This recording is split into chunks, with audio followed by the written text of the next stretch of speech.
I tell them that my name is aamoneyyy. I get it, flip it, stuck it, count my money. Oh God.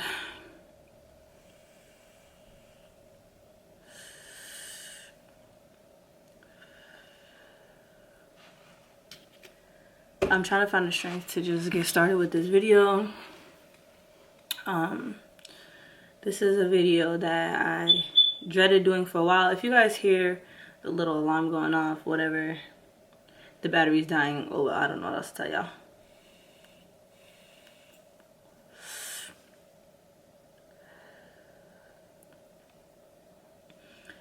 Whew, okay.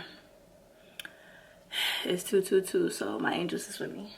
But anyways, if you don't know, now you know. You are now tuned into aamoneyyy TV. I'm aamoneyyy. I want to start out this video by saying that this can be a trigger to people that have gone through domestic violence or anything like that. So I would probably say view at your discretion. And more importantly, I'm doing this because this is my assignment. Like, this is what God has called me to do. I've gone through this experience, and I've honestly have not been able to be as active as I want to be on YouTube, as I could be on YouTube, because I just kind of been sweeping a lot of things under the rug, and I know that I will not reach the next level of where I want to go without being transparent with my subscribers. And also I just know that my testimony can help other women out there, honestly anybody out there that has gone through domestic violence.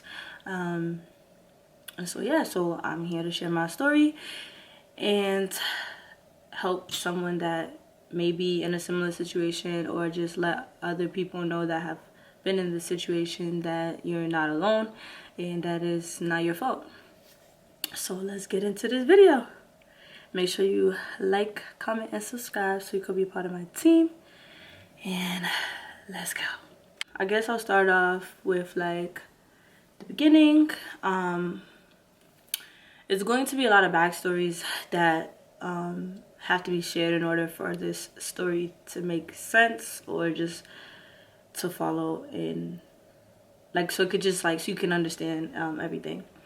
So I met my children's father, who happened to have physically, emotionally, and mentally abused me for about 3 years. I met him at a time in my life when my brother Colin had just passed about 6 months prior. So my mindset at the time kind of was just like, I didn't have a mindset. I was like going through life kind of just like waiting for my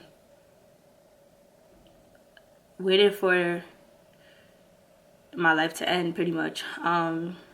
I wasn't suicidal or anything like that, but I kind of just was like at the point in my life where I was just like, God, I don't understand why you would take the only person that I have in my life that really loves me and is there for me.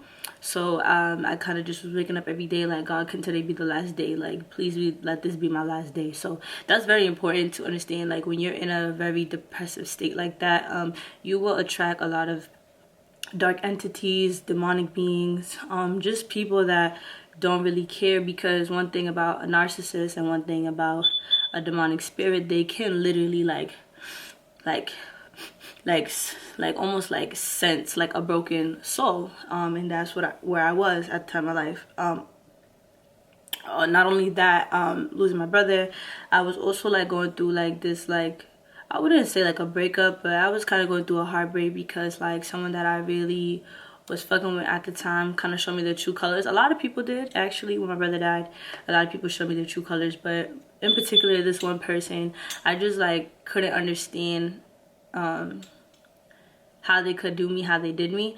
I think that was like probably the first time in my life I had been ghosted by somebody. So when I met my baby father, he resembled the person that I was still like hung up over, and so he looked like him a little bit. So what I did was, and this is with a lot of like reflection and just like, you know, self-work that I done on myself, was I basically, you know, took my baby father's body, but just like put the face of the person that I wanted to be with, like, you know what I mean? So like every time I was with my baby father, or like even like, you know, first even like meeting him, I was just like, oh, he looks like, you know, so and so, so I'm gonna just act like this is so and so, even though it's not so and so. Like, I'm gonna just settle with this person because he looks like him, so whatever.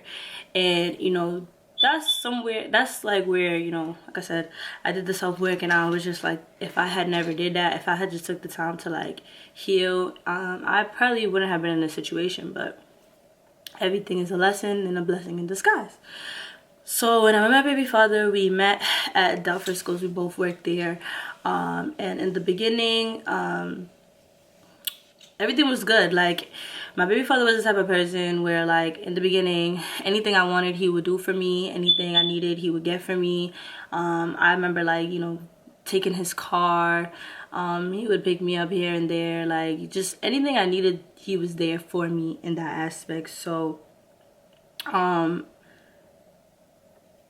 and I also, like, I would say that was the first time, like, since my brother passed away, that I was, like, feeling happy, like, feeling the emotion of happy. Like, I was happy, I was spending time with somebody, and, yeah.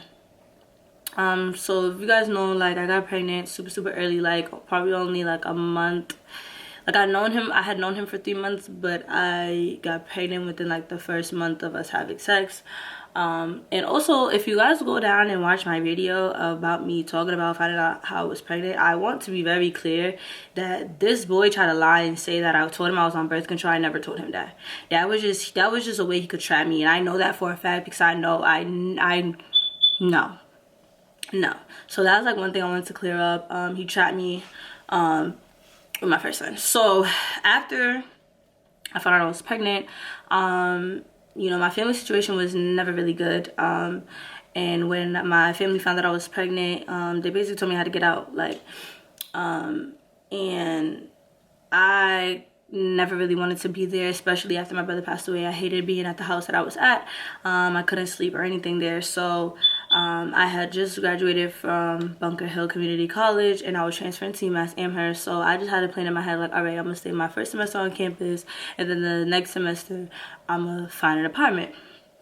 My baby father knew this, and he also knew, like, once I finished school, I was moving to Atlanta. Like, he knew my plans, he knew I was driven, he knew I had goals, he knew, like, she's going for this shit, she's going for it. And at the time, or like, regardless, I can't even really say that he never really wanted me to chase my goals. I'll never say he was like that type of way, but he did sabotage certain things along the way because he got jealous. Like, because like the whole course of our relationship, I was just like kept elevating, and he was just staying in the same place, and if not, getting knocked down. So after a while, like, I felt like the pride that he had turned into hatred along the way. But we'll get into that. So I moved out to Amherst. I was living on campus, and at the time, like right around the time that I found out I was pregnant, there was a lot of shit going on. I really don't know my baby father's prior life in Boston. All I know is that he used to be friends with my ex-boyfriend, my like little high school sweetheart, and they had a mutual friend, and there was like a situation where he got shot. And basically, like, after I found out I was pregnant, like, I was probably like a couple weeks, this kid that actually went to jail for the situation, he ended up DMing me like, that dude's a rat, he's a rat, he ratted on me, blah blah blah, X, Y, and Z. Now at the time I'm already pregnant, there's nothing I could do. And also I want to keep in mind that I didn't even know that I could have kids. I think like a couple months prior to even meeting my baby father, the doctors were trying to tell me that I had endometriosis, which after a while, once it progresses, it messes up your like whole system of having kids. Like, you feel me? So when I found out I was pregnant, I was keeping my kid. Like, I just was keeping my kid because I thought I could have a kid, and I just lost my brother. Like, how could I kill a baby? Because I'm finding out all this shit about an individual after the fact that I'm already pregnant. So when the dude hits me up or whatever, you know, I'm not thinking nothing of it, but my discernment was telling me like something about the situation isn't right. So from my assumption, I feel like my baby father was in on it, helped set up the boy that got shot. And at the time, this is all like, you know, coming out. And so basically, long story short, pretty much people were trying to kill my baby father. So he ended up having to leave Boston. I told him, I'm like, just leave Boston because you will die. They will come for you. And so he left, he went back to where he's from, and I ended up leaving for school like right after. Like it was like all this shit had happened like right after. Also, like, so he ended up, it's so much shit, like it's so much that I really don't really feel like breaking every little thing down. But prior to this happening, like him finding out that people were trying to set him up and kill him, he ended up fighting my ex at the job. So I never even got to be able to go back to the job. I just left the job because I was pregnant. So me and where I was in that time, like anyone could get it type shit. So I ended up leaving for school. He left to where he's from, which was like a states away, let's just say that, right? So my whole entire first semester of being in school, the nigga didn't do shit. But also, like, I wasn't pressing it because also I ended up finding out that he was homeless. I ended up meeting his mom a little bit after that. I found out that I was pregnant with Cairo, found out that she was a crackhead, like literally just getting out of fucking recovery or whatever, hadn't been in his life his whole fucking life, basically. So honestly, like as a parent, or even like you dealing with somebody, that shit you need to know beforehand, because that like starts to explain like a lot of the shit that was going on with him. It doesn't excuse his behavior, but you literally didn't get raised by nobody. Like you raised yourself, and then on top of that, you're about to have a kid with somebody, and like I'm a good fucking mother. So I'm just gonna say this off the rip early, like we started beefing so fucking much because the dude was so mad that I was such a fucking amazing, loving, like mother to my child, that he started to get angry. And I'm not making this shit up because we literally had conversations, and I had asked him at one point, and I was like, are you mad that you have to be to your son what you never had? And he was like, yes. So this is not just me in my feelings or none of that shit. This is real life facts. So I really want to make this apparent to anybody that has children with somebody that comes from a broken home. You have to be really fucking careful, because having a child will literally bring out so many childhood traumas and triggers that they might not even know is there, and now you gotta fucking deal with it, and you think like it's something you're doing, and this whole time, like, bitch, blame your mother. Like the fuck, you know? What the fuck did Summer say? I don't want to start with your mom because she should have whipped your ass. Yeah, bitch, your mother, yeah, go beat up your mother, bitch. You should have never been putting your hands on me. Like, anyways, let me calm down. But anyway, so I moved to Amherst, whatever the case may be. At the time, he wasn't doing shit. Like I said, he had to move back to where he was from, living on people's couches, friend hopping, and all this other type of shit. So I understand, like, emotionally, I've been there. I've been kicked out by my parents. I don't have nothing to eat, no money, no nothing. But you have a kid on the way. You have 2 hands and you have 2 feet, and you're a man. You should go and get a job. So the whole first semester of me being in college, the man did not work. He did not want to do anything, and we started to fight a lot because I'm like, bro, I'm trying to get my degree. I'm setting my life up so that way after I have this baby, I'm going right back to school. What the fuck you finna do, and where is the funds? Like, where is the money? So let's fast forward. I ended up like, yo, when I was pregnant with Cairo, going to school at Amherst, like a lot of people don't understand, like that was the most trying time of my life, because I was working full-time, I was in school full-time, and I had an overnight job. So I like literally was barely sleeping, just working and trying to save up for my kid and paying for school, because I had to pay for school at the time when I was at Amherst. Again, no family support, no friend support, nobody, just me. The nigga didn't even help me. Never see me complain. You never see me get on the internet and cry and bitch about that shit. Like, I really got in my fucking Birkin and I went hard. So, okay, it's wrapping up the end of the semester. I was working at a hotel job, and they ended up firing me literally because I told them I was pregnant, which now I know is illegal, but at the time I didn't know it was illegal. So I remember I ended up getting fired like a week before I was supposed to put the deposit for my first apartment. Shout out to my dad, because he ended up like giving me the money that I didn't have. And I also want to say all that shit to tell y'all, like, bro, when people be like, oh, you shouldn't have a baby because you don't got no money, you don't got no car, you don't got shit. I didn't have shit before my son Cairo. Before Cairo came, I didn't have a crib. I had like literally just got a car. I had no money, I had no savings, I had no nothing. Look at me here now, my son eating, breathing healthy. So I want to say this also to mothers out there, like, bro, don't let nobody get in your ear talking about you don't got to keep your kid because like you don't got your shit together. You gonna get it together. Like, if you want to be straight with you and your kid, you gonna make it happen. Like, that's really the mother's like strength that you start to get even while you're pregnant. So I just really want to make that very, very fucking clear. I didn't have a fucking goddamn thing before I had Kyra. I had nothing, but I worked for it.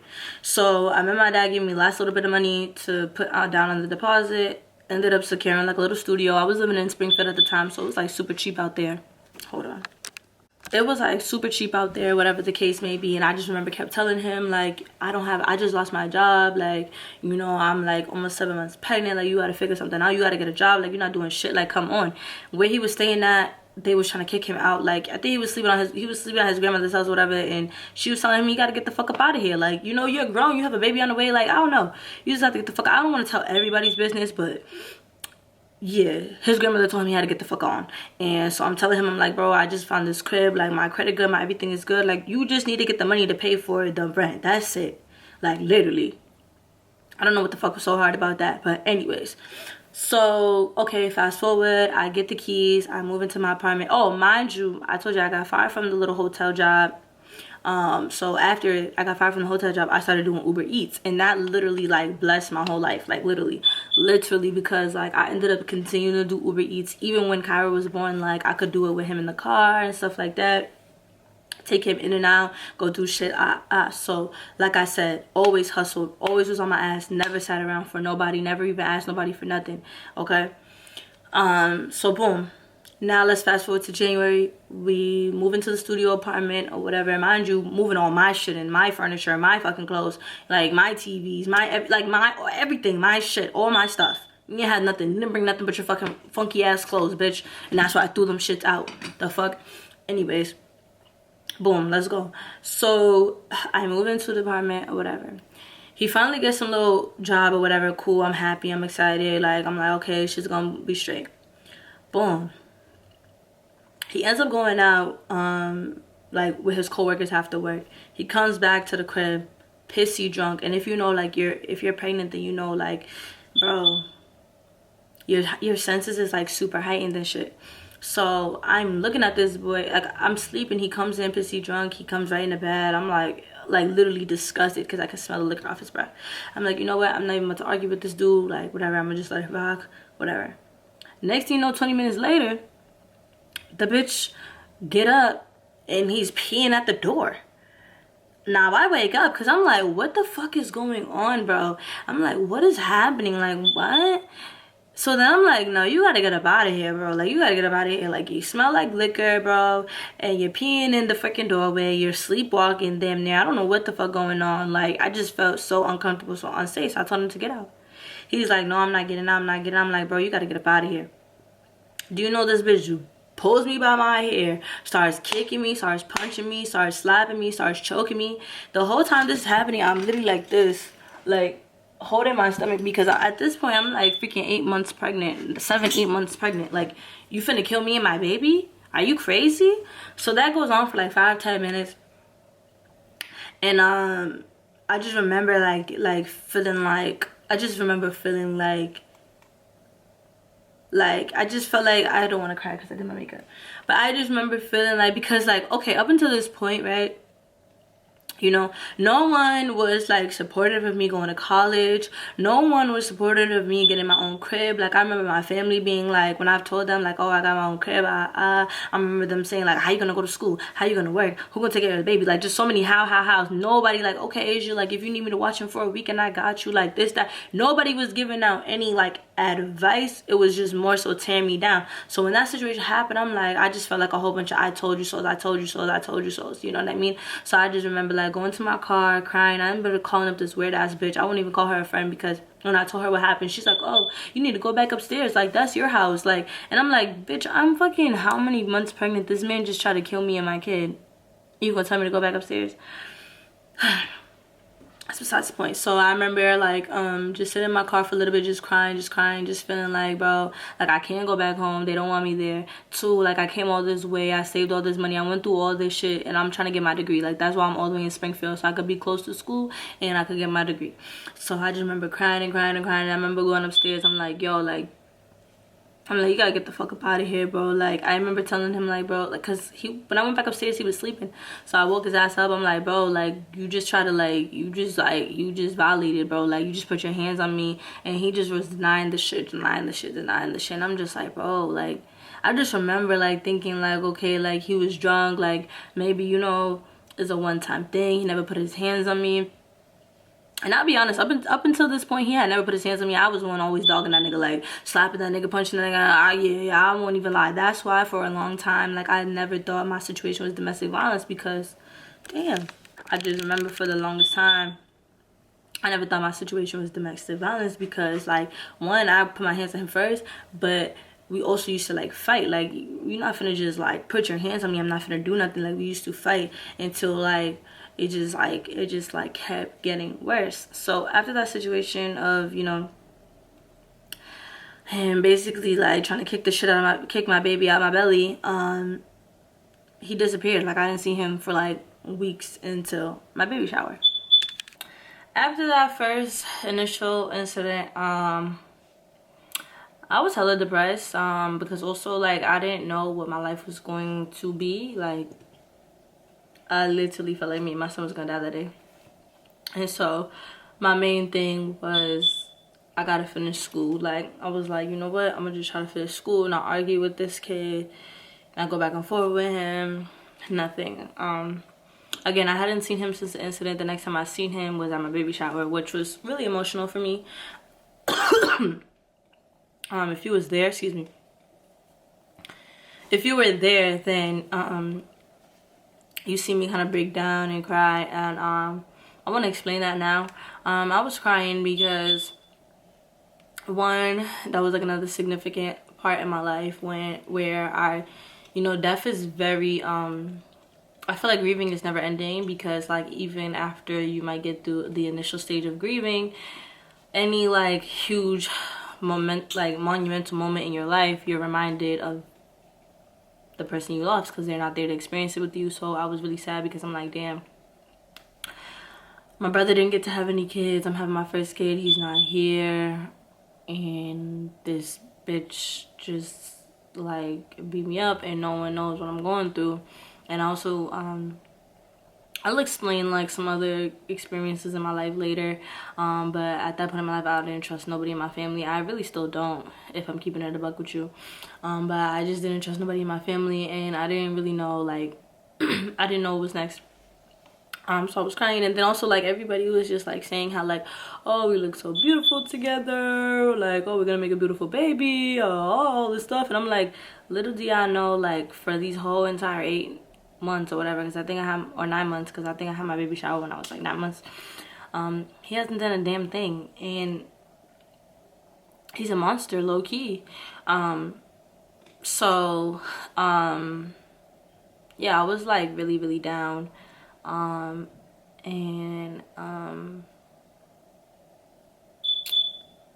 Yeah, that shit really hurt. That baby shower was probably one of the worst days of my life.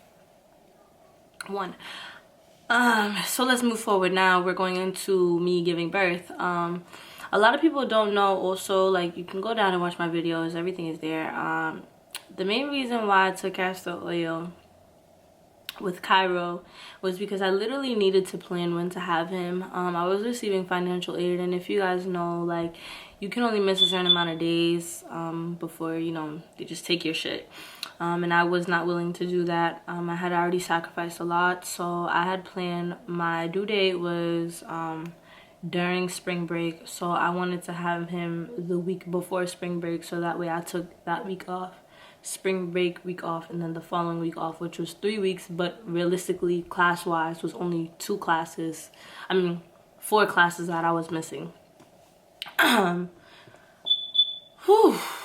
Even, like, saying that is just, like, so, like, if I could go back and hug my old self or my younger self a few years ago, I would have hugged her, because, like, you're preparing for a child. You should not have to, like, force your labor so that you don't lose your financial aid, and so that you can stay in a house that you moved all the way out there for, just for a degree. It's not something that I regret, because had I not made those sacrifices, I wouldn't have had my degree. And at that point, I needed my degree, because I knew, you know, once I leave this house, like, it was pretty much done for. Like, from that first incident, it was done for. You know, when you have your mind made up but your heart won't follow suit, it was kind of like one of those situations. But yeah, so I had my son. So when I'm going into labor, like I said, he was not present at the house after that first incident. I remember calling him like, hey, I need you to drive me to the hospital. I'm going into labor. He basically like bullshitted. Long story short, he was like shacked up with some bitch. Oh, how do I know this? Let's keep going. So I ended up having this girl come pick me up. She brought me, like I said, watch my labor delivery video. He doesn't arrive until literally seconds before I'm about to push. Okay, have Cairo. We go upstairs, and it's literally less than like 24 hours from having my son. My mom actually was trying to get in contact with me, but I didn't have service in the hospital, so she called him.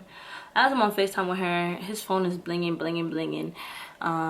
So I go to it after I get off the phone with her, and some girl sending him naked pictures. I literally lose it. Like, I lose it in the hospital.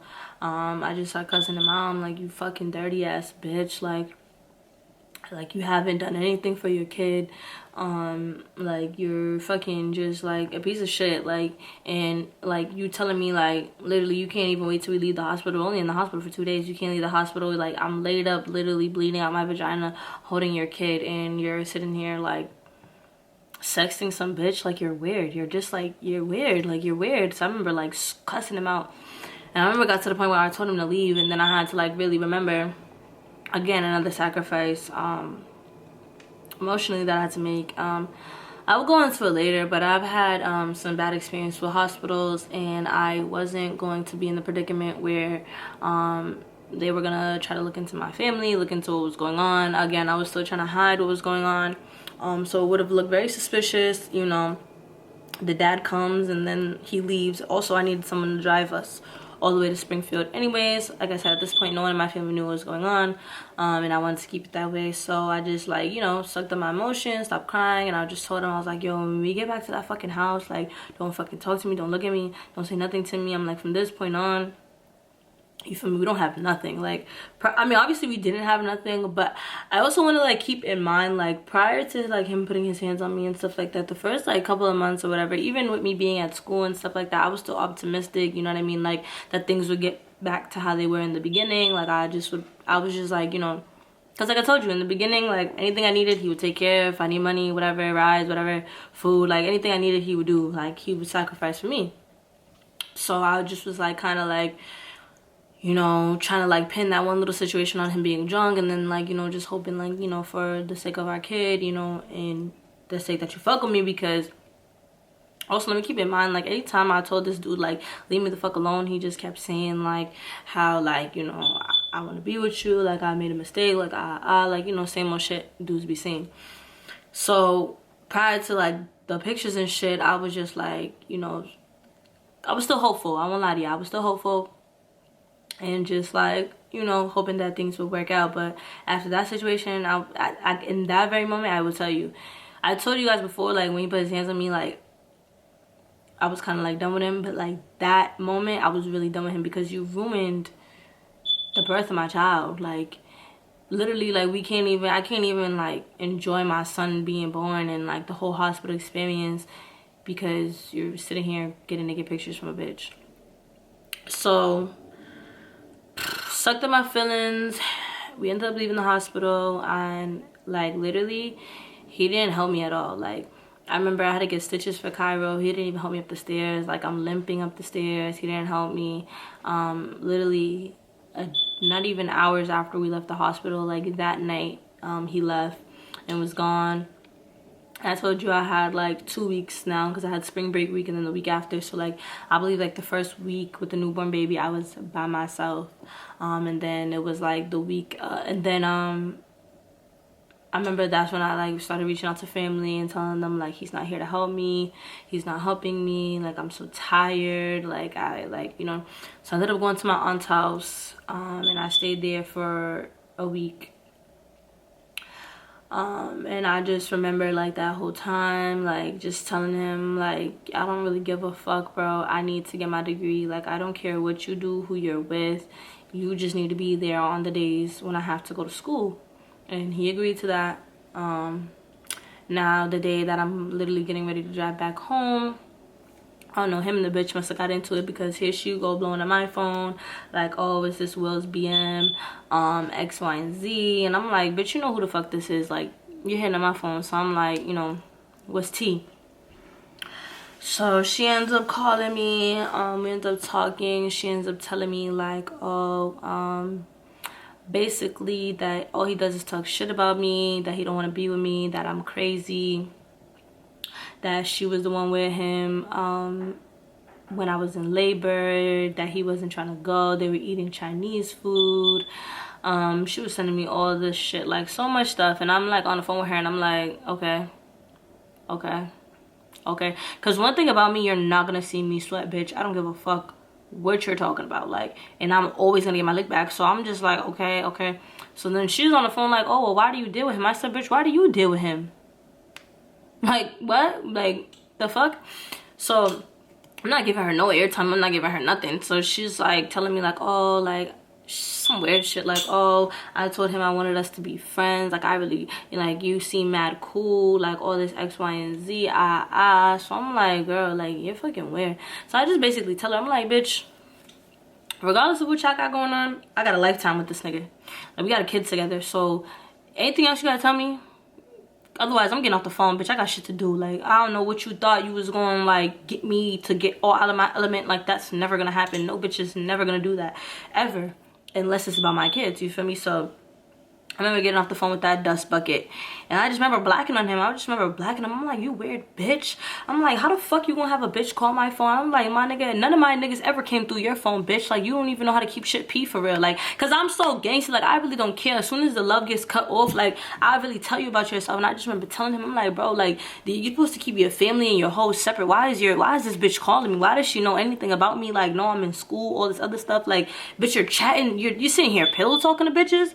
I just remember telling him, like, bitch, I still don't give a fuck. I gotta finish college. Like, I don't think you understand. Like, bro, that was the only thing that mattered. And I said, but you're still gonna watch this baby, bro. Like, none of that's gonna get in the way of what I got going on. I ended up going home. Everything was alright. Like, you know what I mean? Like I said, when I went to school, he was with the baby. And I'll give him that. I will really give my BD that. I will give him that.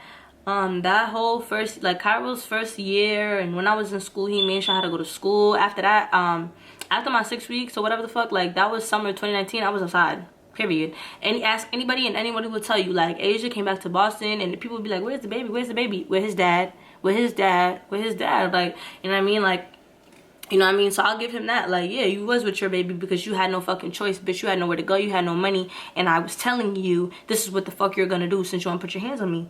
And he ate that shit. And so, yeah, that's how shit was for a little bit. Like, we just co-parenting, and, like, we wasn't fucking or nothing. And then, alright, it's towards the end of the summer.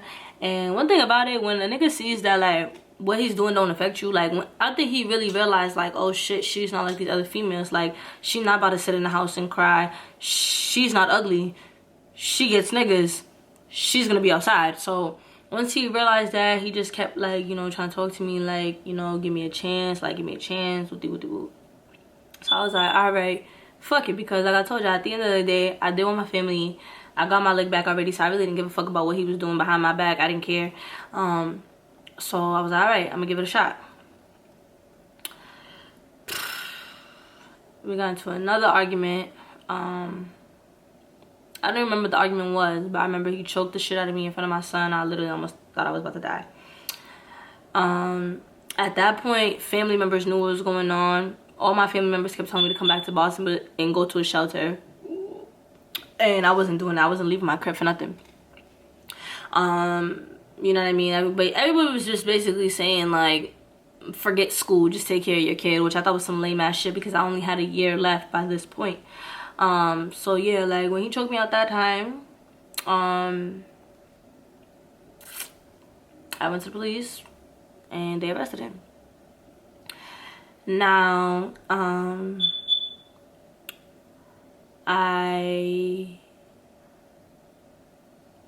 at that point, I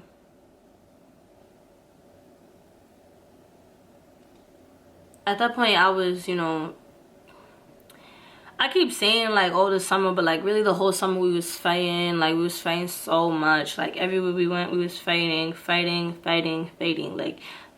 like literally fighting in the middle of the street, fighting 3 a.m. fighting. I don't even know if y'all even understand like being in a toxic abusive relationship like that. Like you will wake up at 6 in the morning and fight all fucking day till 6 p.m. that night. Like that's how bad we were fighting and arguing. And like it was just bad. Like it got to the point where he had pushed me into a car door. I had got a black eye. Just so much shit. Like I really don't even really want to relive through all the different events, but it was just fighting every single day up until that point. I had called on his family. I remember calling his grandmother and the bitch lying like, oh, we didn't raise him like that. Like, you know, motherfuckers always want to lie and cover up some shit. And I remember I had a conversation with her and she was like, you got to do what's best for you and your kids. So I went to the police. I filed a police report and he went to jail. After that, he wasn't allowed to come to my home in Springfield. At that point, I had to figure out like something. I had to figure out something to do because, you know, I was in school full time. I had just got my son into daycare at 6 months, which I didn't want to do, but I had no choice because I was out there by myself. And I just remember like telling myself like I gotta figure something out because right now like out there Western Mass, like it's not like Boston. Like you're not gonna really make no money like that unless you trapping for real. And you feel me? I wasn't trying to risk and I wasn't trying to do anything that was gonna risk me not being able to be a mother. So I made the decision. I ended up doing this like little program with my school. It's called like study abroad in Boston, and I'm from Boston, so I was like, all right, I'm gonna just go back out there. And yeah, ended up having to go be in a shelter, give him my apartment and everything because I couldn't go back home. And at that point I had blew through all my savings and everything because by the time Cairo was born I couldn't really work. I was really in school like full time, like every single day. So I was fucked up. I ended up coming back to Boston and he followed me. When I came to Boston, I told him, I'm like, I'm gonna just, you know, try to get an apartment through public housing and shit like that. And you won't be able to come because I'm gonna be using DV. Like you can't come. Like I don't know what to tell you. Like I don't even know what to say to you. Like I said, he still ended up following me back. He ended up staying at a friend's house the whole time I was in a shelter. And again, like throughout this whole time, he's like begging and pleading, like, can I get my family back? Like, da da da da. I'm gonna do what you need me to do. So when I was in a shelter, he did get a job, whatever the case may be. And yeah, we just gonna fast forward to this crib. As you guys know, the pandemic happened. When the pandemic happened, that's where things took a turn for the worst.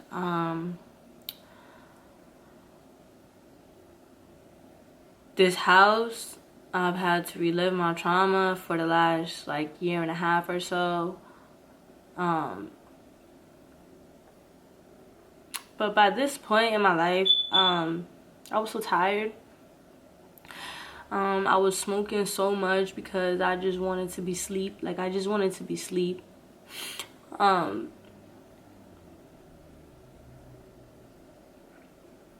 I had lost so much stuff. Like he had destroyed so much of my shit. Again, like I said, you know, people knew what was going on, didn't want to help, or like their help was kind of just like talking shit. And then I feel like a lot of people was happy that I was in pain. Like it was weird. People that, you know, would call, I would be like their 911 call, like if I called them to need something, oh, like I can't, like a whole bunch of excuses and shit like that. Also it was a pandemic, so a lot of people was using like, oh, like can't go into your house, like all this stupid shit. Cause I was just trying to like get people to just watch my son for a little bit. But it just got bad. Like the police were at my house every day.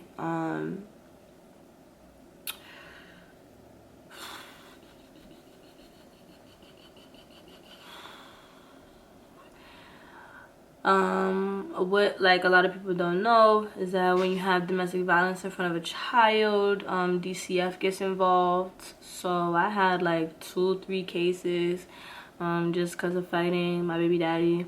And it got to the point where They were trying to take Cairo from me because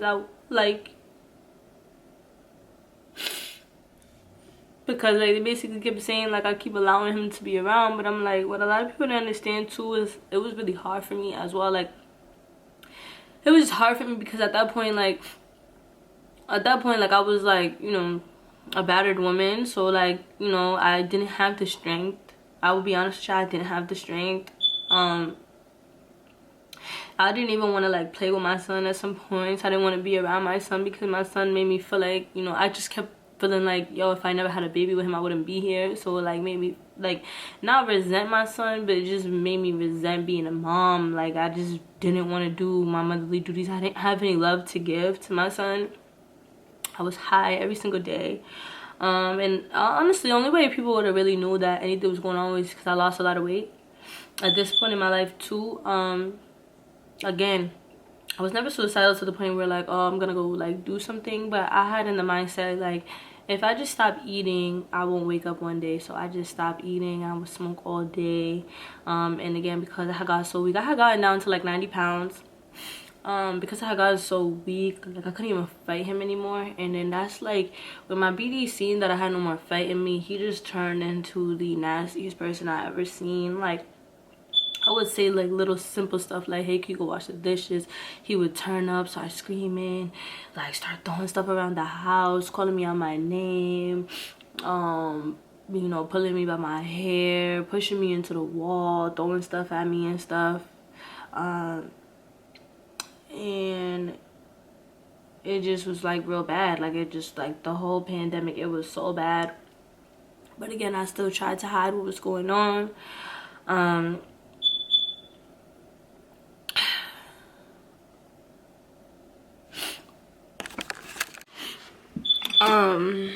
Some of the stuff like I really don't remember, but basically like after like a couple of cases I got open, the whole DCF shit, I remember like we had left Boston and went to his mom's house, and at that point I didn't realize that, you know, what narcissists will do is they would try to paint it seem like you're the bad guy, like you're crazy, and like keep making you lose your mind type shit. When we went there, I remember we still was arguing there, and at one point his mom had put my son's car seat in her trunk, basically not allowing us to leave. And I got kind of scared. Like I got kind of scared, and she had joked like, because I started to experience a lot of anxiety attacks. She had a joke like, oh, I wasn't gonna admit you last night, like so like, bitch, she was trying to have me go into the hospital, claim that I was crazy so y'all could run off with my kid. Whew. So once I realized like that was going on, I remember telling my family where I was, because my family was looking for me, actually looking for me and my son. Came back to Boston, and when we came back to Boston, I just like finally told them, I'm like, yo, like you can't stay here no more. Like as much as, and this was like really hard for me because, you know, in front of everybody, like he was a great dad, like, you know, he always tried to make it seem like he was a great dad, but like in actuality he wasn't. Like behind closed doors, like he would do little petty shit to Cairo. Like he would like pick him up and hit his head on the ceiling and like try to make it seem like, oh, it's by accident, but like, come on now, it's only accident one time. When you keep doing it, it's not an accident. Like Cairo would be running, he would trip him, just little stuff like that, like just little baby stuff like that, like little petty shit that he thought nobody was paying attention to. And I seen that shit, and I used to get mad. Like I used to, like, we started to really argue. I remember that at that point, like I was just so disgusted with him. I remember like, yeah, I still wanted to fuck. Like I ain't gonna cap, I still wanted to fuck. So I remember I used to always just have to be, by this point I had to always be like super drunk or like super high just to fuck with him. The one video that is up on my YouTube channel, we were drunk, and that should speak volumes to you about the situation. But yeah, like I got to the point where, like, you know what I mean, like I would have a lot of stuff was virtual because it was the pandemic, so like I would have a lot of meetings and stuff, and he would have to be quiet, act like he wasn't there. It was like a lot of that going on, because again, he had nowhere to go. But again, it got to the point where I was just like, bro, like, I'm not gonna lose my kid over you. Like, I don't give a fuck. Like, figure it out, figure something out. So he ended up moving to where he from. And even then, when things got better, and I just remember telling him, like, you need therapy, like, you need to go to therapy, because, like, the anger that you have is not with me, it's with your mom. I remember saying that to him so many times. I'm like, you need to take that up with the people that you got issues with, because it's not me. And then he just used to always, like, just basically, like, made me feel bad. He didn't have a car, he didn't have nowhere to bring Cairo. So I would let him come on the weekends to my house, but even then, like, that shit didn't help. One last little situation I guess I'll explain to you guys that happened was during the time when he wasn't there no more, he wasn't living here no more. I had to he was taking the train back and forth, and I had to go to the mall. So I'm like, before I bring you to the mall, you feel me, I mean, before I drop you off to the train, like, I gotta go to the mall, so like, let's go. And one of the things that he would always do was he was never prevalent of my time. He would just always take his sweet ass time, and that shit used to really piss me off. So I remember, like, we was at the point, like I said, it was at the point where, like, we couldn't really have, like, any more police interactions because my son was gonna be taken from me. We had gotten into an argument, and I'm like, you know what, let me just leave because I don't want to argue with this bitch. So I ended up walking out the house and just leaving. I get a Snapchat message from this girl that lives in my complex, and she was like, hey, I just seen your baby daddy walk in with a bag, like, is everything okay? So I'm like, walking with a bag, I'm like, is he with Cairo? Like, she's like, no. So I'm like panicking, I'm calling him, texting him, he's not answering. I'm like, where's Cairo, like, da-da-da. Mind you, I'm like 15 minutes from my house, so I like turn around, go back to my house. So I ended up hitting the girl back, like, hey, can you go back to the complex and see if you see Cairo, because, like, or see if he's at my house, like, was like, because I'm not there, I don't know what the fuck is going on. She gets there, she's like, Cairo's outside with the EMT and the police and shit. And like, when I got there, they trying to tell me that, like, my son was outside. Like, he walked outside the house, he was outside, some lady, like, found him or whatever. And, like, that shit made me go crazy. Like, I'm not even gonna capture y'all. Like, that shit made me go crazy, because I'm like, bro, you let my son, like, you just let my son walk out the house, like, type shit. So, like, I'm dealing with the police or whatever, and I'm telling them, like, what happened. Like, me and my baby got into an argument. He thought I took the baby. I guess Cairo walked out the house, whatever. So again, like, that's another DCF case that I had. And like, you know, looking back on it, like, he keep trying to tell me, like, oh, when he left the house, Cairo wasn't there. But I have a screen door and a front door, and Cairo was only 1 year old at the time. Like, bitch, you let my son walk out the door, or you open the door for him to walk out and then close the door and turn your back and try to make it seem like, you feel me, like, because at the time, like, he wasn't even supposed to be at the complex. Like, that's how bad it was. And so, like, you try to, like, paint a picture like you wasn't even there, like, on some shit, like, I just, like, left my son. Nah, not going for that. Not going for that. Now, mind you, the night before we did have sex or whatever the case may be. So after, you know, I'm dealing with the police or whatever, I'm like, you know what, let me just go to the mall. As I'm driving to the mall, and mind you, let me keep in mind, like, the whole time I'm like frantically panicking and shit like that. I finally get in touch with him, and he's like, bitch, you're playing games, he's with you, like, I don't got time to deal with this shit you did with it, you find him. That's exactly what the bitch told me. So that's how I know you did that shit on purpose, ho. So me and Cairo get in the car or whatever, and I'm on my way about to go to the mall. I see him, like, I tell you, almost like ran that boy over in my car. Like, I got out the car, I was like, you fucking stupid ass bitch, like, da da da da. Like, I'm just going back and forth for him, like, bro, this is what I'm saying, like, this is the shit that I'm talking about. Like, bro, niggas anger get the best of us, and like, Cairo is like getting hit with the shit type shit. So, ooh, this shit get me mad all over again. Like, I just remember cussing his ass out. To the point where I'm like, no, bitch, you're gonna get in this car, you're gonna listen to what the fuck I gotta say. Like, I don't give a fuck about none of that. Like, I'm not even trying to fight with you. I'm trying to get you to see the bigger picture. Like, bro, like, niggas is beefing so bad. Like, Cairo could have died, my nigga. Like, something could have happened to him. Like, Like, what? Like, what if that girl never even seen you walking? I would have never even known my son was not in nobody's care. Like, what the fuck don't you understand?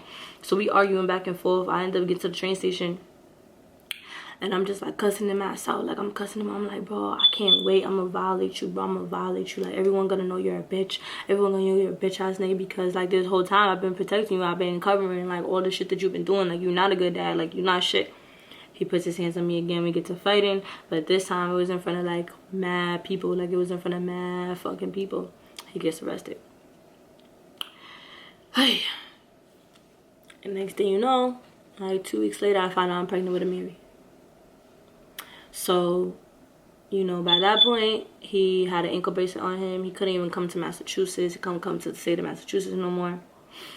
And at that point, I'm just like, yo, like, I don't believe in abortion, but I'm like, but I don't want to bring another kid into this fucked up situation.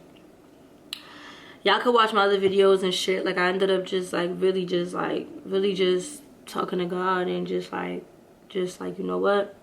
This whole time I've been a single mom. I've been doing everything by myself. Like, I could do this shit. So I decided to keep Amiri. Again, me still being a bigger person, you know what I mean? Not really realizing like this is like for all mothers, like there's gonna be a point. I just didn't want to be a bitter baby mother. Like, I wanted to still be able to co-parent, but at some point you have to realize, like, if he doing all this shit in front of you, bitch, like, God only knows what he's doing behind closed doors. So we co-parented for a little bit. Like, I'd meet him in Providence to pick up Cairo. I'm pregnant this whole time. Fast forward, you feel me? And again, this whole time, like, he's still like on some shit. Like, I'm telling him, I'm like, bitch, you need to go to therapy. Like, we not moving forward until you go to therapy. Like, you deal with your issues and X, Y, and Z. Like, really still trying to, like, you feel me? Work with the nigga. Like, I don't know why. If you ask me why, I would just tell you, like, I didn't want my son to grow up without a dad. Real shit. So I was willing to do whatever it took, even if that meant sacrificing my happiness and being with someone that I know I didn't want to be with no more. But then, you know, boom, Amiri is born. I'm not gonna go into all the details because that shit really don't matter to me. But pretty much, he got some pandemic money, and he ended up getting himself a crib and shit like that. Now, mind you, when he got the crib, he's like, yeah, when the case is over, blah, blah, blah, y'all could just come here, blah, blah, blah, like, you know what I mean? Because at this point, we're not arguing. We weren't even beefing, nothing. Hard fighting, nothing. We get into one little argument, and next thing you know, he just flipped the script, like, completely flipped the script. If y'all watch my other videos, y'all know, like, I was planning to move to Atlanta. Like, I just was waiting for this whole situation to be over with, trying to move to Atlanta. But I also made the decision not to move to Atlanta because still by this point, my baby father had no money. Long story short, I found out he's fucking with some other bitch. And what really, like, sealed the deal for me was the fact that you went 2 years without having no money, not financially supporting your kids. You got 2 kids on the way. You go and get you a 1-bedroom and you move some weak-ass hoe in there. And think, like, I'm mad about you being with the next bitch. I never was mad about you being with no bitches. I was mad about the fact that, like, you put a bitch before your kids. How the fuck you gonna move a bitch in there and not have a room for your son to go to sleep, not have a bed, not have a nothing? You feel me? So from that situation, honestly, like, I'm not gonna go into all the details. I'm gonna spare y'all with the details.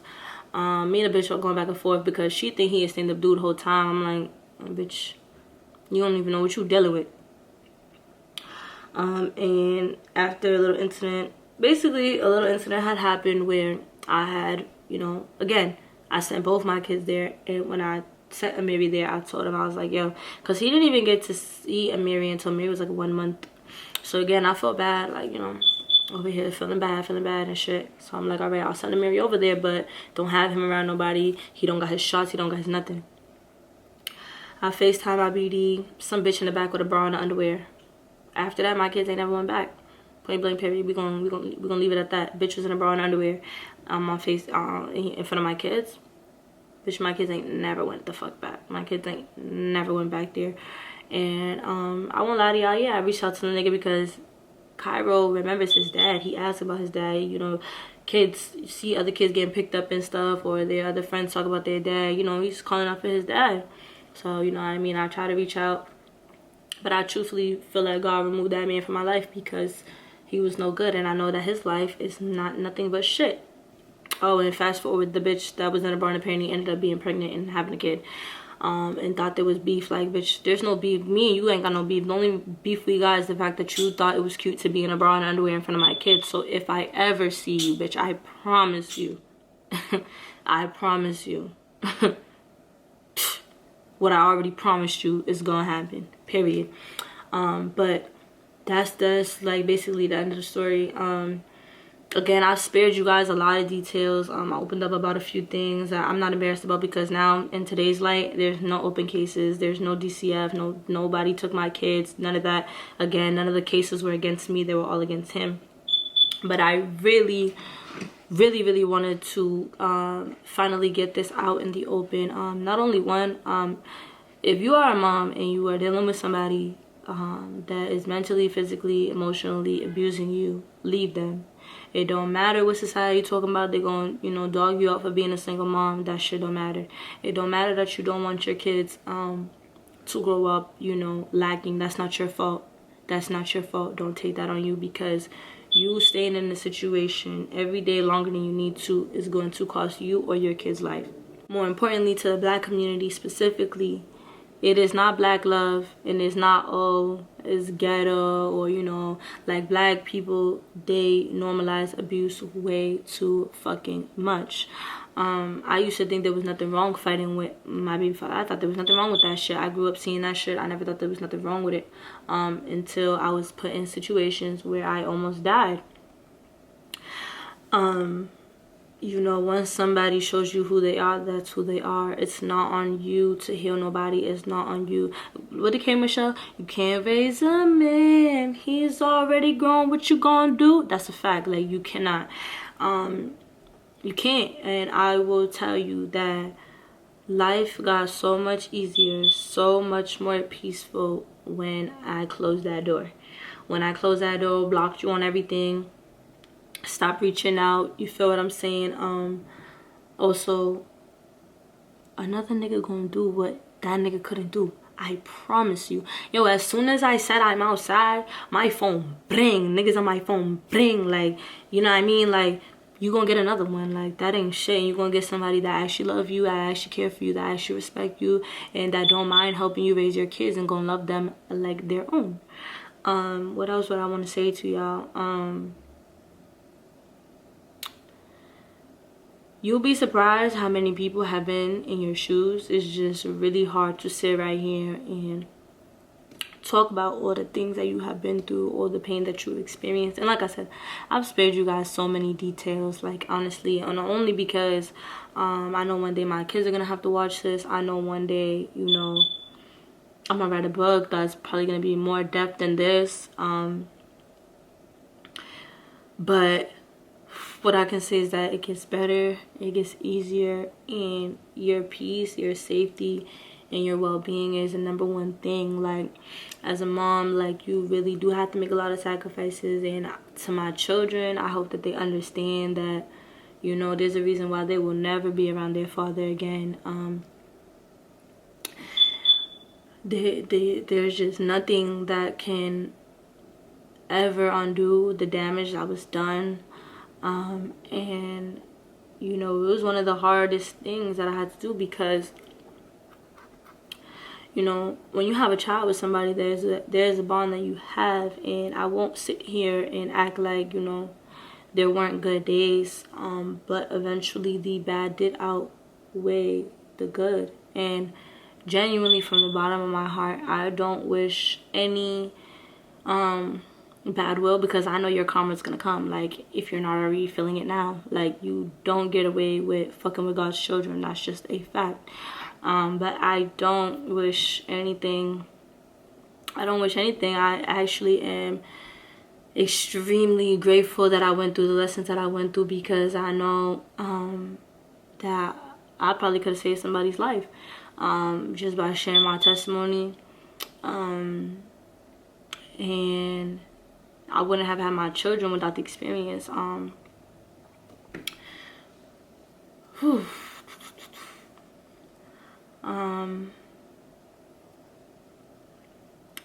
I want to say also that, like, if you out there and you don't got no family, you don't got no friend, you don't got nobody, you're not the only one. You feel what I'm saying? Like, you're not the only one. Just pick yourself back up. Pick yourself back up, because like they say, what don't kill you, it make you stronger. And I feel like after going through that experience, like, look at me now. Like, I'm gonna post some pictures of when I was so skinny. Like, a bitch is thick now. I'll post some pictures up. Like, a bitch is thick. I'm happy. I do be puffing on a little puff bar, but that's only just like, you know, just because this is like really heavy on me, and it's gonna be really hard to post. But again, like, I'm living in my true testimony. I'm fulfilling my assignment. This is something that God wanted me to do, wanted me to share. Again, the story is probably all over the place, and I'm sorry for that, but it was a couple years ago. It's like this is like 2023, so I have not I probably haven't been in contact with my BD for like a whole year. But this situation ended a year prior, so it's been about 2 years now that I haven't been in a domestic violence relationship situation or anything like that.